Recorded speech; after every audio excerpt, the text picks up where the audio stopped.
जय गुरु जी, शुक्राना गुरु जी, अनंतम शुक्राना गुरु जी। आपकी कृपा से आपकी सेवा में शिव पुराण सुनाने जा रही हूँ। आपका हुक्म है कि संगत तक इसे पहुँचाया जाए। जो जो तेरा हुक्म त्यों त्यों रहना। गुरु जी आपने इस काबिल समझा, आपका अनंतम शुक्राना। ओम नमः शिवाय, शिव जी सदा सहाय। ओम नमः शिवाय, गुरु जी सदा सहाय। जय गुरु जी, वाहे गुरु जी। ओम नमः शिवाय, शुक्राना गुरु जी। अगला अध्याय शुरू। रुद्राक्ष धारण की महिमा तथा उसके विविध भेदों का वर्णन। सूत जी कहते हैं, महाप्राज्ञ महामते शिव रूप शौनक। अब मैं संक्षेप से रुद्राक्ष का महात्म्य बता रहा हूँ, सुनो। रुद्राक्ष शिव को बहुत ही प्रिय है, इसे परम पावन समझना चाहिए। रुद्राक्ष के दर्शन से, स्पर्श से तथा उस पर जप करने से वह समस्त पापों का अपहरण करने वाला माना गया है। मुने, पूर्व काल में परमात्मा शिव ने समस्त लोगों का उपकार करने के लिए देवी पार्वती के सामने रुद्राक्ष की महिमा का वर्णन किया था। भगवान शिव बोले, महेश्वरी शिवे, मैं तुम्हारे प्रेमवश भक्तों के हित की कामना से रुद्राक्ष की महिमा का वर्णन करता हूँ, सुनो। महेशानी, पूर्व काल की बात है। मैं मन को संयम में रखकर हजारों दिव्य वर्षों तक घोर तपस्या में लगा रहा। एक दिन सहसा मेरा मन शुद्ध हो उठा। परमेश्वरी, मैं संपूर्ण लोगों का उपकार करने वाला स्वतंत्र परमेश्वर हूँ। अतः उस समय मैंने लीलावशी अपने दोनों नेत्र खोले। खोलते ही मेरे मनोहर नेत्रपुटों से कुछ जल की बूंदें गिरी। आंसू की उन बूंदों से वहां रुद्राक्ष नामक वृक्ष पैदा हो गया। भक्तों पर अनुग्रह करने के लिए वे अश्रु बिंदु स्थावर भाव को प्राप्त हो गए। वे रुद्राक्ष मैंने विष्णु भक्त को तथा चारों वर्णों के लोगों को बांट दिए। भूतल पर अपने प्रिय रुद्राक्षों को मैंने गौड़ देश में उत्पन्न किया। मथुरा, अयोध्या, लंका, मलयाचल, साहिगिरी, काशी तथा अन्य देशों में भी उनके अंकुर उगाए। वे उत्तम रुद्राक्ष असह्य पाप समूहों का भेदन करने वाले तथा श्रुतियों के भी प्रेरक हैं। मेरी आज्ञा से वे ब्राह्मण, क्षत्रिय, वैश्य और शूद्र जाति के भेद से इस भूतल पर प्रकट हुए। रुद्राक्षों की ही जाति के शुभाक्ष भी हैं। उन ब्राह्मण आदि जाति वाले रुद्राक्षों के वर्ण श्वेत, रक्त, पीत तथा कृष्ण जानने चाहिए। मनुष्यों को चाहिए कि वे क्रमशः वर्ण के अनुसार अपनी जाति का ही रुद्राक्ष धारण करें। भोग और मोक्ष की इच्छा रखने वाले चारों वर्णों के लोगों और विशेषतः शिव भक्तों को शिव पार्वती की प्रसन्नता के लिए रुद्राक्ष के फलों को अवश्य धारण करना चाहिए। आंवले के फल के बराबर जो रुद्राक्ष हो वह श्रेष्ठ बताया गया है। जो बेर के फल के बराबर हो उसे मध्यम श्रेणी का कहा गया है, और जो चने के बराबर हो उसकी गणना निम्न कोटि में की गई है। अब इसकी उत्तमता को परखने की यह दूसरी उत्तम प्रक्रिया बताई जाती है। इसे बताने का उद्देश्य है भक्तों की हित कामना। पार्वती, तुम भली भांति प्रेम पूर्वक इस विषय को सुनो। महेश्वरी, जो रुद्राक्ष बेर के फल के बराबर होता है वह उतना छोटा होने पर भी लोक में उत्तम फल देने वाला तथा सुख सौभाग्य की वृद्धि करने वाला होता है। जो रुद्राक्ष आंवले के फल के बराबर होता है वह समस्त अरिष्टों का विनाश करने वाला होता है, तथा जो गुंजा फल के समान बहुत छोटा होता है वह संपूर्ण मनोरथों और फलों की सिद्धि करने वाला होता है। रुद्राक्ष जैसे जैसे छोटा होता है वैसे ही वैसे अधिक फल देने वाला होता है। एक एक बड़े रुद्राक्ष से एक एक छोटे रुद्राक्ष को विद्वानों ने 10 गुना अधिक फल देने वाला बताया है। पापों का नाश करने के लिए रुद्राक्ष धारण करना आवश्यक है। वह निश्चय ही संपूर्ण अभीष्ट मनोरथों का साधक है, अतः अवश्य ही उसे धारण करना चाहिए। परमेश्वरी, लोक में मंगलमय रुद्राक्ष जैसा फल देने वाला देखा जाता है वैसी फलदायिनी दूसरी कोई माला नहीं दिखाई देती। देवी, समान आकार प्रकार वाले चिकने, मजबूत, स्थूल, कंटक युक्त, उभरे हुए छोटे छोटे दानों वाले और सुंदर रुद्राक्ष अभिलषित पदार्थों के दाता तथा सदैव भोग और मोक्ष देने वाले हैं। जिसे कीड़ों ने दूषित कर दिया हो, जो टूटा फूटा हो, जिसमें उभरे हुए दाने ना हो, जो व्रण युक्त हो तथा जो पूरा पूरा गोल ना हो, इन 5 प्रकार के रुद्राक्षों को त्याग देना चाहिए। जिस रुद्राक्ष में अपने आप ही डोरा पिरोने के योग्य छिद्र हो गया हो, वही यहाँ उत्तम माना गया है।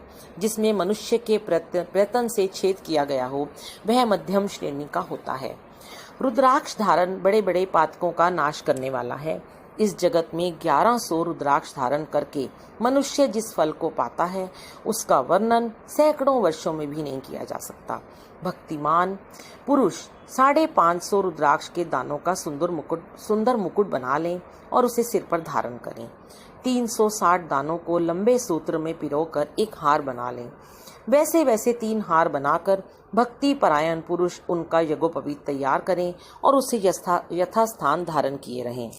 इसके बाद किस अंग में कितने रुद्राक्ष धारण करने चाहिए, यह बताकर सूत जी बोले, महर्षियों, सिर पर ईशान मंत्र से, कान में तत्पुरुष मंत्र से तथा गले और हृदय में अघोर मंत्र से रुद्राक्ष धारण करना चाहिए। विद्वान पुरुष दोनों हाथों में अघोर बीज मंत्र से रुद्राक्ष धारण करें।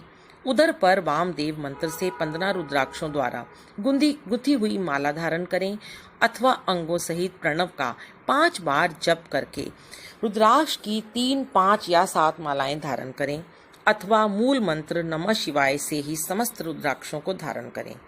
रुद्राक्षधारी पुरुष अपने खान पान में मदिरा, मांस, लहसुन, प्याज, सहीजन, लिसोड़ा आदि को त्याग दें। गिरिराज नंदिनी उमे श्वेत रुद्राक्ष केवल ब्राह्मणों को ही धारण करना चाहिए। गहरे लाल रंग का रुद्राक्ष क्षत्रियों के लिए हितकर बताया गया है। वैश्यों के लिए प्रतिदिन बारंबार पीले रुद्राक्ष को धारण करना आवश्यक है और शूद्रों को काले रंग का रुद्राक्ष धारण करना चाहिए। यह वेदोक्त मार्ग है। ब्रह्मचारी, वानप्रस्थ, गृहस्थ और सन्यासी सबको नियम पूर्वक रुद्राक्ष धारण करना उचित है। इसे धारण करने का सौभाग्य बड़े पुण्य से प्राप्त होता है। उमें पहले आंवले के बराबर और उससे भी छोटे रुद्राक्ष धारण करें। जो रोगी हो, जिनमें दाने ना हो, जिन्हें कीड़ों ने खा लिया हो, जिनमें पिरोने योग्य छेद ना हो, ऐसे रुद्राक्ष आकांक्षी पुरुषों को नहीं धारण करने चाहिए। रुद्राक्ष मेरा मंगलमय लिंग विग्रह है। वह अंतत गोतवा चने के बराबर लघुतर होता है। सूक्ष्म रुद्राक्ष को ही सदा प्रशस्त माना गया है। सभी आश्रमों, समस्त वर्णों, स्त्रियों और शूद्रों को भी भगवान शिव की आज्ञा के अनुसार सदैव रुद्राक्ष धारण करना चाहिए। यतियों के लिए प्रणव के उच्चारण पूर्वक रुद्राक्ष धारण का विधान है। जिसके ललाट में त्रिपुंड लगा हो और सभी अंग रुद्राक्ष से विभूषित हों तथा जो मृत्युंजय मंत्र का जप कर रहा हो, उसका दर्शन करने से साक्षात रुद्र के दर्शन का फल प्राप्त होता है। पार्वती, रुद्राक्ष अनेक प्रकार के बताए गए हैं। मैं उनके भेदों का वर्णन करता हूँ। वे भेद भोग और मोक्ष रूप फल देने वाले हैं। तुम उत्तम भक्ति भाव से उनका परिचय सुनो। एक मुख वाला रुद्राक्ष साक्षात शिव का स्वरूप है। वह भोग और मोक्ष रूपी फल प्रदान करता है। जहाँ रुद्राक्ष की पूजा होती है, वहाँ से लक्ष्मी दूर नहीं जाती। उस स्थान के सारे उपद्रव नष्ट हो जाते हैं तथा वहाँ रहने वाले लोगों की संपूर्ण कामनाएं पूर्ण होती हैं। 2 मुख वाला रुद्राक्ष देव देवेश्वर कहा गया है। वह संपूर्ण कामनाओं और फलों को देने वाला है।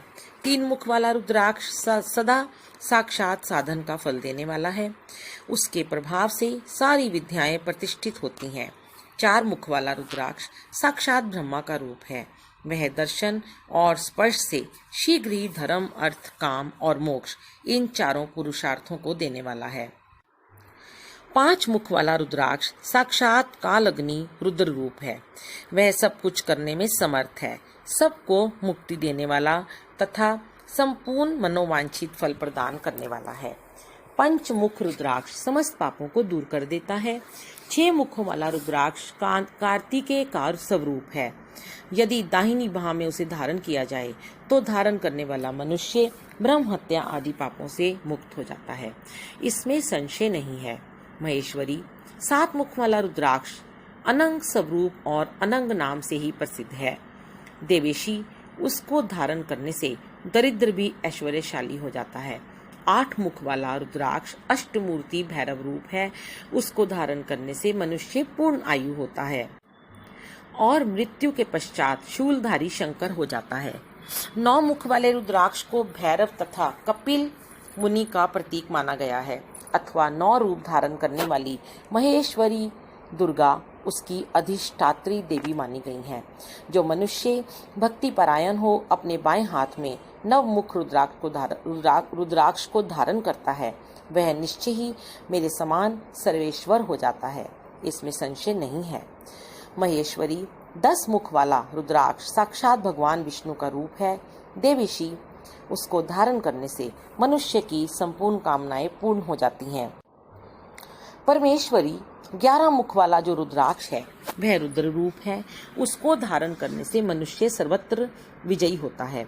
12 मुख वाले रुद्राक्ष को केश प्रदेश में धारण करें, उसके धारण करने से मानो मस्तक पर 12 आदित्य विराजमान हो जाते हैं।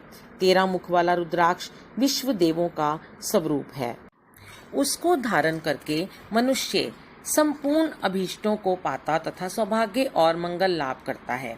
14 मुख वाला जो रुद्राक्ष है वह परम शिव रूप है, उसे भक्ति पूर्वक मस्तक पर धारण करें, इससे समस्त पापों का नाश हो जाता है।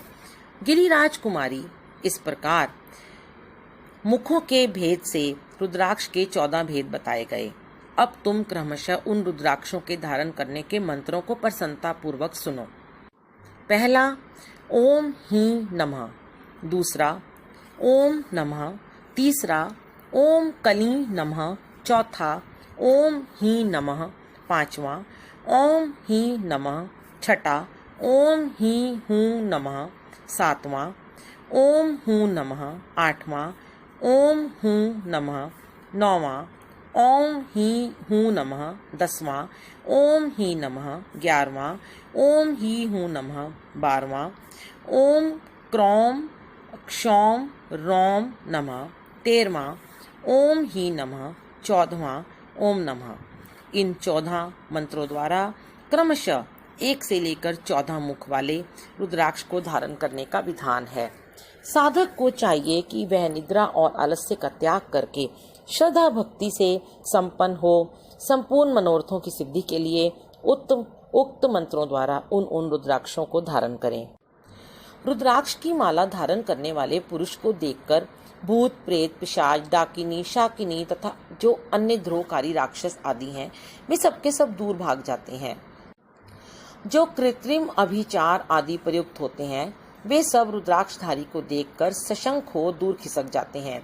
पार्वती रुद्राक्ष मालाधारी पुरुष को देखकर मैं शिव, भगवान विष्णु, देवी दुर्गा, गणेश, सूर्य तथा अन्य देवता भी प्रसन्न हो जाते हैं। महेश्वरी इस प्रकार रुद्राक्ष की महिमा को जानकर धर्म की वृद्धि के लिए भक्ति पूर्वक पूर्वोक्त मंत्रों द्वारा विधिवत उसे धारण करना चाहिए। मुनीश्वर भगवान शिव ने देवी पार्वती के सामने जो कुछ कहा था वह सब तुम्हारे प्रश्नों के अनुसार मैंने कह सुनाया। मुनीश्वरों, मैंने तुम्हारे समक्ष इस विद्वेश्वर संहिता का वर्णन किया है। यह संहिता संपूर्ण सिद्धियों को देने वाली तथा भगवान शिव की आज्ञा से नित्य मोक्ष प्रदान करने वाली है। विद्वेश्वर संहिता संपूर्ण। जय गुरु जी, शुक्राना गुरु जी, अनंतम शुक्राना गुरु जी। ये अध्याय समाप्त हुआ। जय गुरु जी, शुक्राना गुरु जी, अनंतम शुक्राना गुरु जी। आपकी कृपा से आपकी सेवा में शिव पुराण सुनाने जा रही हूँ। आपका हुक्म है कि संगत तक इसे पहुँचाया जाए। जो जो तेरा हुक्म त्यों त्यों रहना। गुरु जी, आपने इस काबिल समझा, आप